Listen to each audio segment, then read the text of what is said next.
Pendant 1 heure, le président du COJEP, Charles Blé Goudé, a été interrogé par Manuel Assiki sur la chaîne panafricaine Afrique Média TV. L'ancien ministre ivoirien a ouvert cette interview par une note d'espoir. Du fond de ma cellule, je me suis toujours couché, je me suis toujours levé avec l'espoir qu'un jour, je sortirai d'abord de prison, ensuite qu'un jour, je partirai chez moi et finalement qu'un jour, je servirai mon peuple. Que retenir de cette interview dans laquelle M. Charles Blé Goudé est resté sans faux fuyant sur des questions politiquement délicates, comme ses rapports avec son mentor et ex-co-détenu, l'ancien président ivoirien Laurent Gbagbo. Moi, je sors de l'école de Laurent Gbagbo. Je porte ses valeurs. En tout cas, celles qu'il nous a enseignées. Ses valeurs d'ouverture, ses valeurs d'écoute, ses valeurs de tolérance, ses valeurs de contradiction. Je ne peux pas me présenter face à Laurent Gbagbo. Jamais. Ce serait me renier moi-même. Henri Konan Bédié. Si Laurent Gbagbo se présente, je l'accompagne. Puisque je sais les valeurs qu'il porte. Je connais déjà son projet. C'est pourquoi je suis ici. Moi, je ne lutte rien avec Alassane Ouattara. Les gens l'oublient souvent. Je n'ai pas volé l'argent d'Alassane Ouattara. Je ne lutte absolument rien avec lui. C'est mon soutien à Laurent Gbagbo qui m'a envoyé ici, en prison. C'est cette cause-là que nous partageons. COJEP, FPI, tout cela sont des emballages. Le contenu, qui est notre cause, c'est ce qui compte. En ce qui me concerne, Laurent Gbagbo est un maître à moi. Laurent Gbagbo est un papa à moi, je le dis. Mais cela ne m'empêche pas de m'organiser. Cela ne m'empêche pas de réfléchir. Parce que beaucoup le disent souvent. Ils disent que Gbagbo est son père. Mais pourquoi il crée un parti politique? Je ne sais pas si on est en 2019 ou si on est en 1960. Vous voyez? Donc, madame, moi je ne suis pas pressé. Je vais donc vous parler de l'anecdote du canari. Après la sécheresse, c'était la première pluie. Tout le monde a commencé à courir dehors pour aller prendre de l'eau. Et le canari n'a pas bougé. On lui dit, mais pourquoi tu ne veux pas prendre? Il dit, non, mais ils courent l'eau qu'ils vont l'épuiser. Mais c'est à moi qu'ils vont venir verser. Pourquoi je vais être pressé? Je suis donc là, j'attends. Moi, je ne suis pas pressé. Je veux parler à Alassane Ouattara. Charles Blé Goudé n'arrête pas de le répéter. Il estime dans cette interview avoir eu une réponse claire du président ivoirien. Est-ce que vous avez déjà eu le retour du camp présidentiel justement face à cette affirmation? Le retour est connu. Le retour, c'est que ma réponse qu'il m'a donnée, il m'est traduit en justice. Le monde entier en est témoin. J'ai demandé à le voir pour qu'on parle de paix, pour qu'on parle de réconciliation, pour qu'on parle de la commission électorale indépendante. J'ai demandé à le voir pour qu'on parle de la gestion des libertés individuelles et collectives dans notre pays. J'ai demandé à le voir pour qu'on parle du statut des leaders politiques en Côte d'Ivoire. Bon, la réponse qu'il m'a donnée, en tout cas celle qui est officielle aujourd'hui, que tout le monde connaît, il me traduit en justice. Je prends acte. Mais cela ne va pas m'empêcher de continuer de parler de réconciliation. Parce que, je le répète encore, quand je parle de réconciliation, ce n'est pas pour le président Alassane Ouattara. Ce n'est pas pour son régime. Pour l'ensemble des Ivoiriens. Et tous ceux qui ont décidé de vivre en Côte d'Ivoire. Madame, je vais parler avec tous les acteurs de la politique ivoirienne. Ça peut me coûter ce que ça va me coûter. C'est un choix que j'ai fait. Et c'est un choix que j'assume. Et justement, à propos de cette procédure controversée, Charles Blé Goudé donne son avis sur le retrait de ses avocats de la procédure ouverte contre lui par le tribunal criminel d'Abidjan. Je suis poursuivi pour crime contre prisonniers de guerre et les jours impairs poursuivis pour viol. Tout cela dénote d'une précipitation. C'est quoi l'urgence? C'est la question que je voudrais plutôt poser. Est-ce que le gouvernement de mon pays sait au moins pourquoi il me poursuit? Et puis, est-ce qu'il est obligé de me poursuivre? Et maintenant que vos avocats ont claqué la porte, oui. Quelle pourrait être donc la suite face à ces accusations? Est-ce que cela ne va pas justement empirer la situation pour vous? Mais il n'y a rien à empirer. Quand vous êtes même déjà condamné, avant d'être jugé, ça ne serait à rien de servir de pot de fleurs dans un tribunal. Le droit des avocats, ou du moins leur devoir, leur travail, c'est de défendre l'accusé. L'accusé a des droits, la défense a des droits. Mes avocats ont demandé 1 semaine de report pour pouvoir étudier les documents qui leur ont été présentés la veille de l'audience, à midi. Cela leur a été refusé.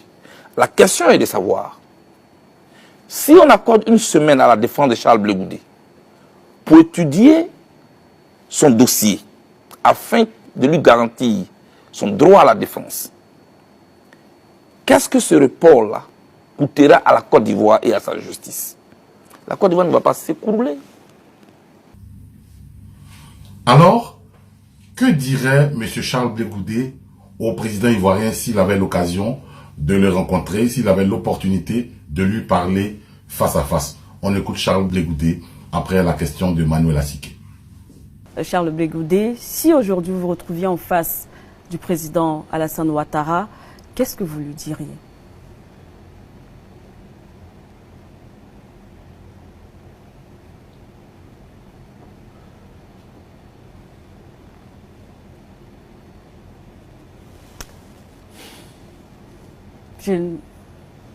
Vous ne lui direz rien ou bien? Si. Si. Je lui dirais, Monsieur le Président, vous avez fait l'école aux États-Unis. Parce que toute votre vie aux États-Unis, un État démocratique, où les contraires s'affrontent, où la liberté d'expression est sacrée. Pourquoi? Pourquoi cet environnement ne vous a pas influencé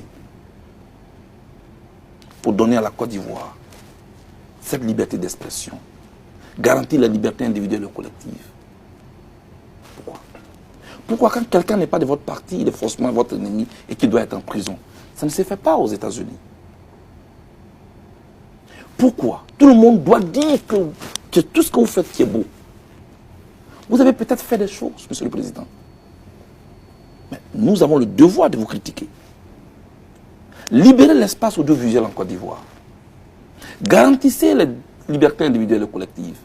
Donnez à la Côte d'Ivoire une commission électorale et indépendante, Monsieur le Président. C'est tout à votre honneur. Cessez de mettre en prison tous ceux qui formulent une critique contre vous. Évitez d'instrumentaliser l'appareil judiciaire.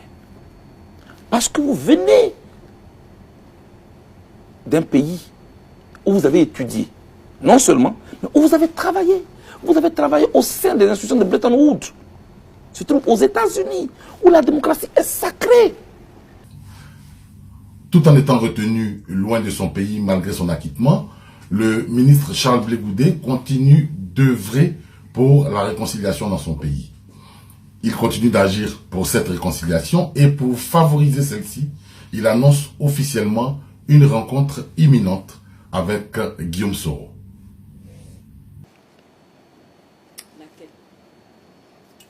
Est-ce qu'une rencontre avec une personnalité est forcément synonyme d'un rapprochement? Nous pouvons nous rencontrer, nous pouvons discuter, nous pouvons échanger nos points de vue et nous pouvons ne pas être d'accord. Mais au moins, on se sera assis pour discuter. Mais dans tous les cas, ce n'est pas de cela qu'il s'est agi. Est-ce qu'on peut savoir La personnalité qui est venue me voir, en l'occurrence la ministre Afoussiata Bamba, était porteuse d'un message de Guillaume Soro, qui a demandé à me rencontrer. C'est tout. C'est aussi simple que cela. Alors, est-ce que cela signifie un rapprochement? Je ne crois pas. Moi, je vais rencontrer Guillaume Soro. Voilà. Quand je suis sorti de prison, j'ai été très clair. Peut-être que quand je parle, les gens ne m'écoutent pas assez.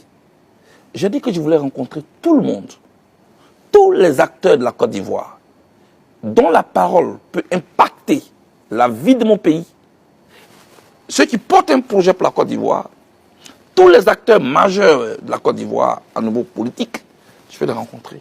Je vais les rencontrer pour échanger avec eux. Je vais les rencontrer pour leur dire qu'il faut éviter à la Côte d'Ivoire une catastrophe. Écoutez, c'est apprendre 2 fois. Tout le monde parle de réconciliation en Côte d'Ivoire. On est d'accord? Tout le monde parle de réconciliation en Côte d'Ivoire. Mais quand je dis tout le monde, c'est tout le monde. Moi, je ne suis pas celui qui dit une chose et fait son contraire. Quand on ne veut pas, on dit non.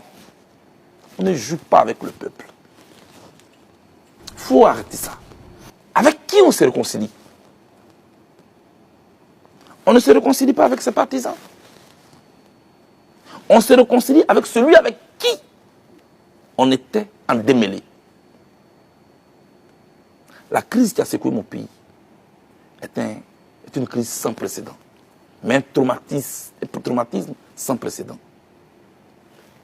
Tout le monde dit que, et c'est un fait, Guillaume Soro est l'acteur principal à la base de la rébellion ivoirienne. C'est le chef de la rébellion ivoirienne. Et cet acteur principal demande à voir Charles Blé Goudé, qui aussi est à la Cour pénale internationale, comme acteur principal aussi.